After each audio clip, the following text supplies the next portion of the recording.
The next person that I want to bring up is someone who has been fighting for these issues for years and years. Is one of my heroes, somebody that helped to get me into this fight the way that I am right now. A lot of you know her as the Children's Health Defense President on leave, though she's doing other things now as well too. I give to you the great Mary Holland.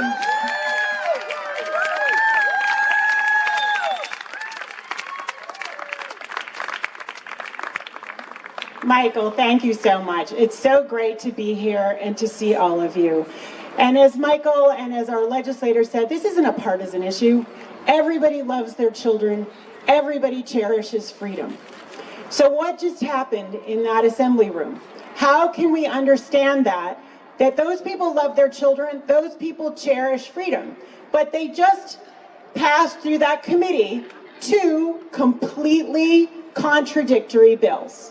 They're treating children like adults, that a 9-year-old could make an intelligent medical decision that could have life or death consequences. Is that logical? No. Not to me. And then they passed a bill that treats adults like children, that somehow your records need to be kept with the state about your health choices. What role does the state have knowing about your personal health choices? And then you have to opt out. Those are two diametrically opposed decisions. How could the same people vote for both of those? Treating children like adults and adults like children. And those are people that I do believe cherish their rights and they cherish their children. And so to my mind, the only explanation for that is corruption. It is that those people are not listening to their conscience, they're not listening to you, their constituents, they're listening to their overlords who are paying their campaign bills. And that's the only explanation for what just happened in there. It's that is corruption, and we've got to stop that. How do we do it? Like those legislators just said. We send them emails, we get on the phone, we show up just like you're doing right now, which is essential. We've got to send a message. We're done with this.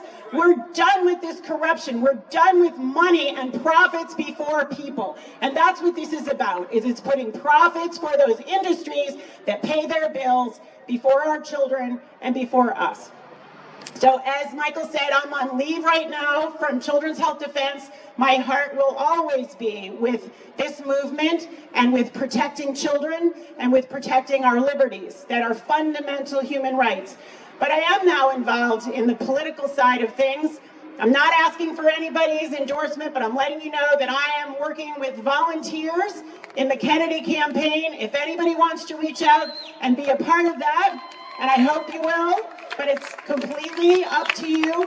You can reach me at volunteer@kennedy24.com. Volunteer at teamkennedy.com. And we would welcome anybody who wants to get involved and help end the kind of corruption that we just saw there today. Thank you so much, Michael.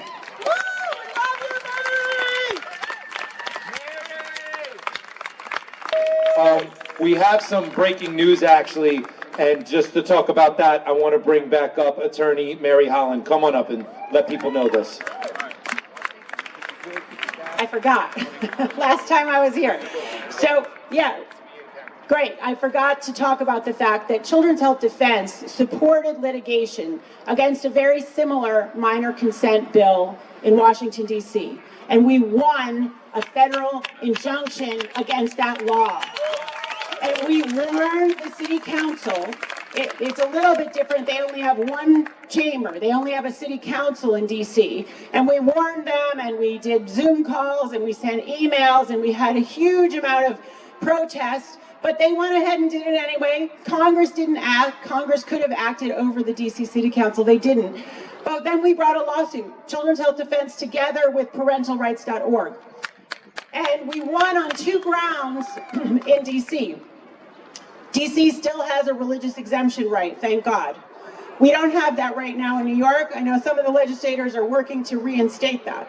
But what was the same about DC and here is that federal law disallows, it preempts what they're trying to do. And some of those legislators must know this. So the 1986 National Childhood Vaccine Injury Act requires that the healthcare practitioner who is vaccinating a minor gives the parent or guardian a vaccine information statement.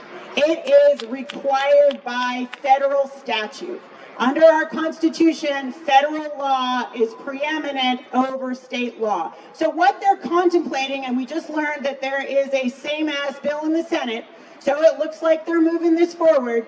I am no longer on staff at Children's Health Defense, so I can't give you my promise, but I can almost give you my promise that if they pass this, there will be legal action taken. But let's not get to that point.